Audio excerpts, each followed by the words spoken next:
I don't know if you know this, but Ruben is making music up in Carlsbad. We're going to go to him now. But Ruben started a cleanse yesterday. How's it going for you, Ruben? Tell us what the cleanse is and tell us how it's going. Actually, to tell you the truth, it is fine. I take 3 shakes a day, 2 bars, protein bars, and my personal trainer, Connie, you know her, Chrissy. Yeah, man, she put me on this. It's a 5-day cleansing. One day. And it's just to help me restart. Yeah.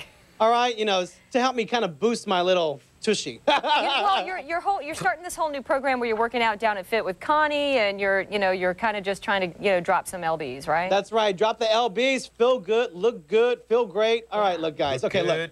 I have to look good for Carly Smithson tomorrow. You know why? Because she's going to be live on San Diego Living in Carlsbad at the Museum of Making Music. We've been here all morning, and this place is fascinating. Speaking of music, this is a place to learn more about where music started. And right now, we're taking a look at the We'll Try Anything years, 1930 to 1949. And right now, I'm hanging out with Mr. BJ.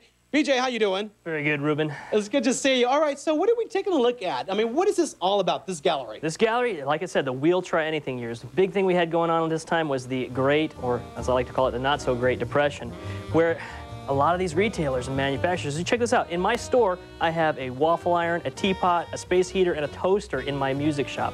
These guys were trying anything to stay in business. Where'd you get all this? Like I said, a lot of this comes from our donors and people that knew the story during the time period. They had these great artifacts, and they loaned them to the museum to help us tell our story. All right, let's talk about the big band. All right, so we're talking about popular music right here.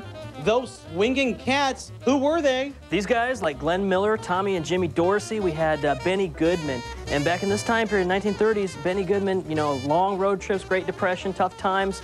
You know, he told his guys to swing it. And they swung it, and it caught on like wildfire. And what about these saxophones? Saxophones, the orchestrations, you had more guys playing in the bands. You had, you know, 5 or 6 saxophone players making this huge, giant sound, and people would just dance to it. You go to your sock hops, you go to your ballrooms, and it would just be a great time. I love it here. Let's walk over here. This place is open 6 days a week. 6 days. Tuesday through Sunday. And who are we taking a look at right now? Right here, this is one of our local heroes. He just passed away not too long ago. His name was Chubby Jackson. This is his 5-string bass. He was awarded it. He was nominated Best Bass Player by Downbeat Magazine.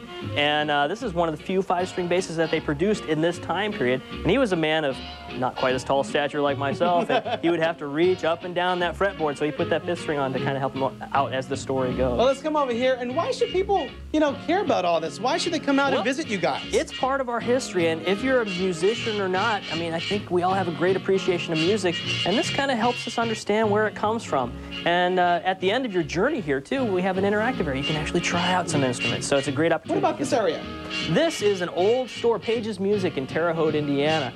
And what you see is you have the music store on one half of the side, and if you come over to the left, you'll see actually where they sell the jewelry and watches, which is kind of similar origins to our, you know, pawn shops, how you sometimes find musical instruments hiding out in there. You know, interesting. They were trying anything to stay. All right. Well, in as you can see, there are plenty of guitars and saxophones. So come on down. In fact, they're located right above the flower fields.